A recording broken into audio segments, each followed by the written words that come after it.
Olá pessoal, bem-vindos a mais uma aula de botânica. Neste momento nós iremos discutir a respeito das angiospermas, com enfoque neste momento para o estudo da flor, ok? Mas antes de nós entrarmos necessariamente no estudo da flor, vamos discutir rapidamente algumas características gerais desse grupo, ok?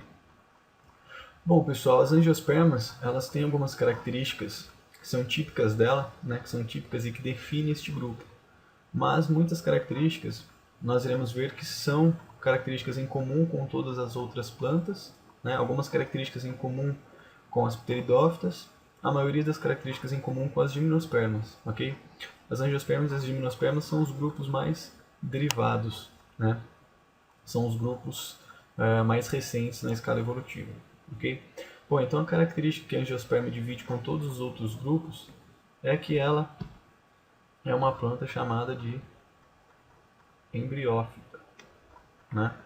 Como nós já vimos, embriófitas são aquelas plantas que têm a capacidade de reter o embrião no corpo da planta-mãe, né? É uma característica que surgiu, né, com o surgimento das briófitas, né? Depois lá das algas verdes, que não eram plantas embriófitas, né? Surgiu a retenção do embrião no corpo da planta-mãe. Então, briófitas, pteridófitas, gimnospermas e angiospermas são embriófitas. Bom, as angiospermas também são plantas, assim como as gimnospermas, as pteridófitas, são plantas chamadas de traqueófitas. Por que traqueófitas? Porque são plantas que apresentam os vasos condutores de seiva, né? Característica que surgiu lá no grupo das pteridófitas. As angiospermas, assim como as gimnospermas, também são plantas chamadas de fanerógamas, ok? Por que fanerógamas? Fanerógamas se diferencia das criptógamas, né, que são as briófitas e as pteridófitas. Criptógamas são aquelas plantas que apresentam as suas estruturas reprodutivas pouco visíveis, né? Já em fanerógamas, né, fanero quer dizer visível. Então as estruturas reprodutivas das angiospermas e gimnospermas são bastante visíveis, ok? Então essas são mais uma característica. As angiospermas também são plantas chamadas de sifonógamas. Por que plantas sifonógamas? São aquelas plantas que têm a capacidade de reter, são aquelas plantas que têm a capacidade de produção do tubo polínico, né? A partir das células vegetativas, né? Como a gente viu lá nas gimnospermas, nós temos o grão de pólen com aqueles dois núcleos, né? Um vegetativo e um germinativo. O vegetativo se divide formando o tubo polínico, né? Isso a gente vai ver de novo. E a célula germinativa aqui se divide em células espermáticas e o tubo polínico permite o alcance da osfera dessas células espermáticas aqui, ok? Isto faz com que essas plantas se tornem-se independentes da água para a reprodução. Então é uma característica das sifonógamas, ok?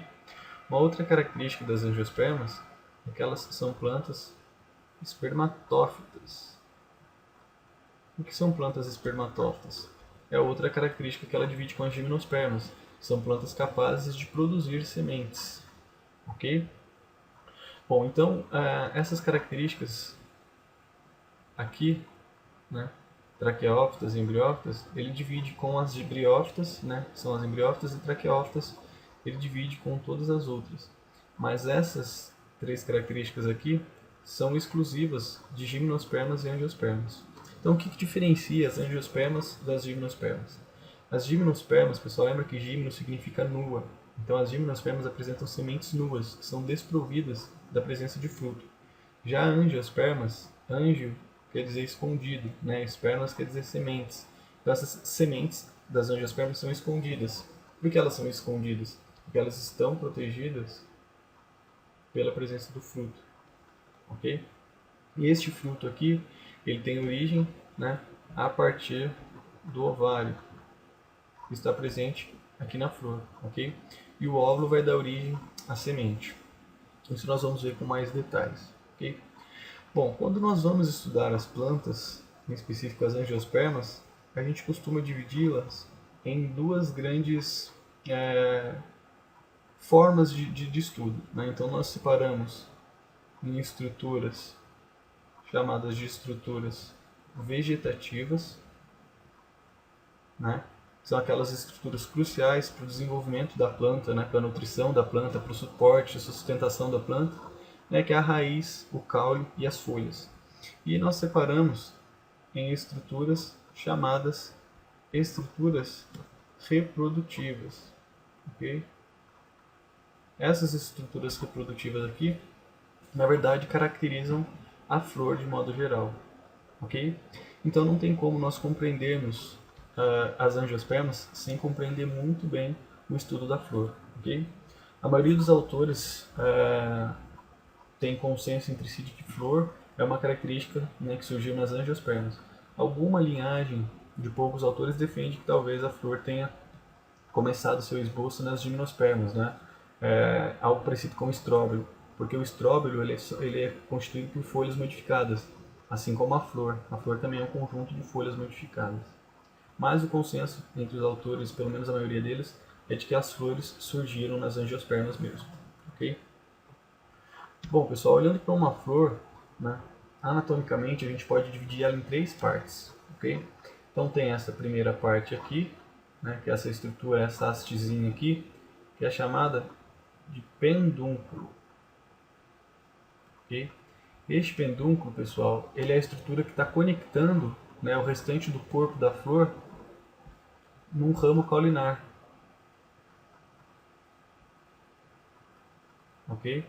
Este ramo caulinar, como nós sabemos, passa no interior dele aqui, né, os vasos condutores de seiva bruta e seiva elaborada. Então o pendúnculo ele serve como ponto de ligação, né, entre o ramo caulinar e o corpo da flor. Então todos os nutrientes que chegam aqui até a flor, pelo menos a maioria deles, é por intermédio das conexões do pendúnculo. Okay? Então ele tem essa função de fazer essa ponte aqui entre o ramo caulinar e o corpo da flor. Okay? Logo em cima do pendúnculo, a gente encontra essa estrutura mais dilatada, né? Que é a segunda parte da divisão do corpo da flor, que é chamado de receptáculo floral. O receptáculo floral, pessoal, como ele é essa primeira parte mais dilatada, ele serve de suporte, né, para o restante do corpo da flor. Em alguns momentos e alguns tipos específicos de frutos, que são os pseudofrutos, esse receptáculo aqui floral, ele recebe estímulo hormonal e se transforma, né, na verdade, no fruto. Então, nos pseudofrutos, né, o ovário não dá origem ao fruto. Quem dá origem é o receptáculo floral. Okay? Em alguns casos, até o pendúnculo pode dar origem ao fruto, né? Mas isso depende de um estímulo hormonal. Em casos específicos, por exemplo, o caju, tá? Ele tem origem a partir do receptáculo floral. A maçã, tá? Também tem origem a partir do receptáculo floral, se eu não me engano. Acho que a pera, tá? Mas de modo geral, o receptáculo floral pode dar origem ao fruto. Logo em cima do receptáculo floral, a gente tem essa estrutura aqui que normalmente é esverdeada, tá? Que é chamado de sépala. Okay? Bom, guardem essas duas divisões aqui, pendúnculo e receptáculo floral. Logo em cima a gente tem a sépala. O conjunto de sépalas, pessoal, se nós juntarmos o conjunto de todas as sépalas que uma flor tem, nós dizemos cálice. Então, cálice é formado por um conjunto de sépalas. Logo em cima das sépalas, nós temos uma outra estrutura, que são as pétalas. Okay? As pétalas são estruturas extremamente importantes, porque são estruturas que favorecem a ação da polinização. Né? São estruturas normalmente muito coloridas, o que atrai grande quantidade de insetos, de aves, né? Até mesmo de alguns mamíferos. E ela também pode liberar substâncias odoríferas, né, que atraem alguns desses organismos. Okay? As pétalas geraram uma grande diversidade, né, um salto evolutivo extremamente importante para a biodiversidade das angiospermas, né, justamente porque ela permite a chegada de polinizadores e os grãos de pólen vão ser dispersos aí por regiões distantes, né, e isso permitiu com que ela explorasse diversos ambientes no globo terrestre, né, fazendo parte pelo menos de mais de 70 a 80% de todas as espécies de plantas, né, são formadas pelas angiospermas. O conjunto de pétalas, pessoal, nós chamamos de corola. Ok? Corola. Corola mais cálice ganha um nome também, que é o perianto. Okay? Então, perianto é a junção de cálice e corola. Então, se eu juntar todas as pétalas e todas as sépalas, eu vou formar o perianto. Ok? Bom, pessoal, então mais aqui na parte interna da planta, mais voltado para a região central, nós encontramos as estruturas masculinas e as estruturas femininas. Né? Essa estrutura aqui, está representada aqui para vocês com cabinho azul, com essa porçãozinha em amarela. Essas estruturas aqui são os estames. Okay? O estame ele é formado por duas partes. Ele é formado por essa partezinha em amarelo, que são as anteras. Né? Essas anteras são elas que apresentam os sacos polínicos que vão produzir os micrósporos, que vão produzir os grãos de pólen. E essa hastezinha aqui em azul, esse cabinho em azul, que é chamado de filete. Okay? Então, filete mais antera formam os estames. Okay? Vários estames juntos vão formar a estrutura masculina, que é chamada de androceu. Okay?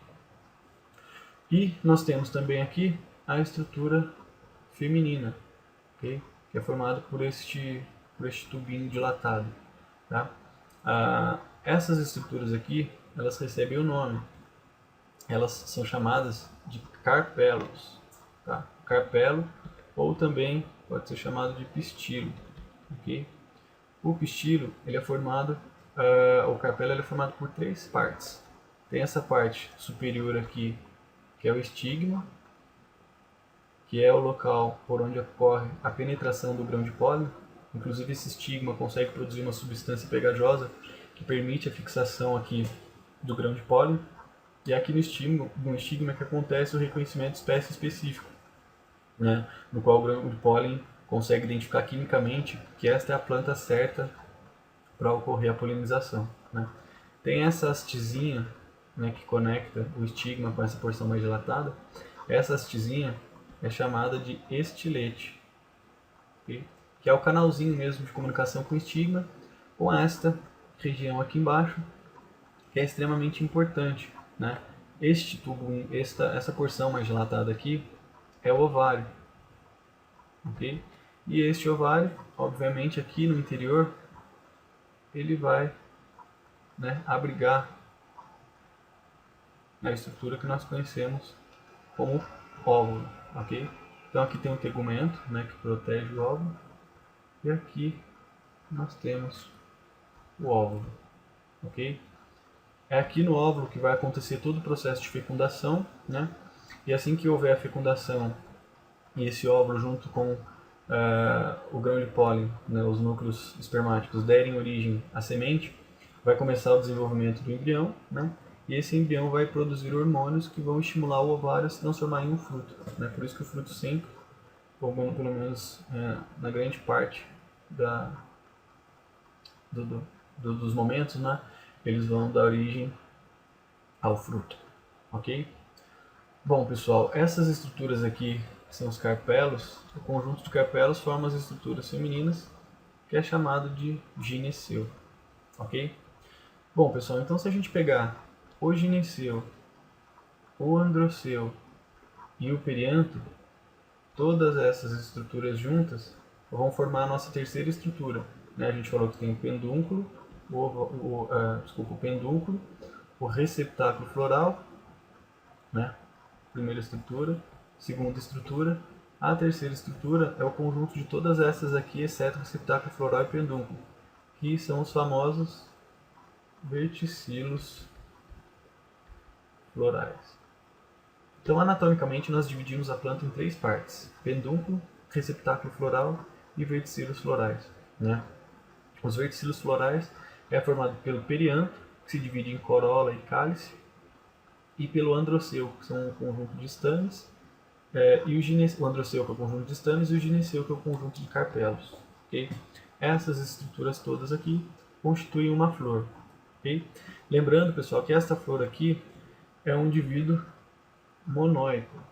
ok? Por que ele é um indivíduo monoico? Porque ele apresenta tanto o gineceu, que é a estrutura feminina, quanto o androceu, ok? Então, neste caso aqui, acontece a autofecundação, né? Os próprios grãos de pólen entram aqui pelo estigma da mesma flor. Então, de certa forma, aqui tem uma diminuição da variabilidade genética.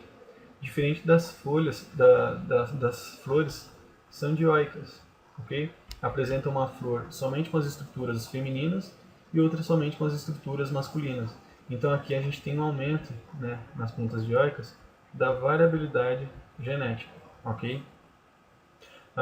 E principalmente nessas espécies dioicas aqui é onde acontecem os mecanismos de polinização mais efetivos, tá? Que nós teremos um momento só para discutir sobre eles, ok? Bom, pessoal, para fechar aqui, a gente vai ver como que seria a organização estrutural dessa planta em termos, se a gente observasse por outra vista, tá? Se a gente fizesse um corte transversal aqui, por exemplo, né, a gente ia observar que nas angiospermas as flores elas são organizadas em eixos concêntricos, ok? O que são eixos concêntricos? Se eu tenho uma circunferência, nós sabemos que essa circunferência tem um centro, ok? Se nós tracejarmos uma outra circunferência dentro dessa circunferência e respeitar o mesmo centro, se a gente fizer isso com uma terceira circunferência, e nós observarmos que tanto quanto essa circunferência apresentam o mesmo centro, nós dizemos que elas são formadas por eixos concêntricos, ok? Aqui nós podemos observar a mesma coisa. Este é o corte, né, da flor aqui que estou representando para vocês. Nós observaríamos essas camadas aqui, esta e esta camada aqui, ok? Esta camada mais externa é formada pelo receptáculo floral, né, que está ligado no pedúnculo ou no pendúnculo. Essa porção mais interna aqui, que são na verdade os cálices, né, o cálice que é formado pela junção das sépalas. Esta porção mais interna ao cálice, que é a corola, que é formada pelo conjunto de sépalas, de pétalas, desculpa, né? Nós temos aqui a porção, uma outra porção aqui que eu não representei, que fica mais interna à corola, né? Que são as partes masculinas do androceu, formado pelos estames. E aqui na região central nós temos os carpelos ou os pistilos, né? Que formam a estrutura feminina, que é o gineceu. Okay? Cálice e corola formam o perianto, né? Androceu e gineceu são necessariamente as estruturas que vão formar ou produzir, né, o gametófito, que vão produzir, na verdade, os gametas, ok? E essas porções todas aqui, elas formam uma flor completa, ok? Lembrando que perianto, mas as estruturas reprodutivas são os verticilos florais, junto com o receptáculo floral mais o pendúnculo, né, vai formar a flor completa. Bom, pessoal, espero que tenha ficado claro para vocês esta aula. A gente se encontra na próxima. Até mais.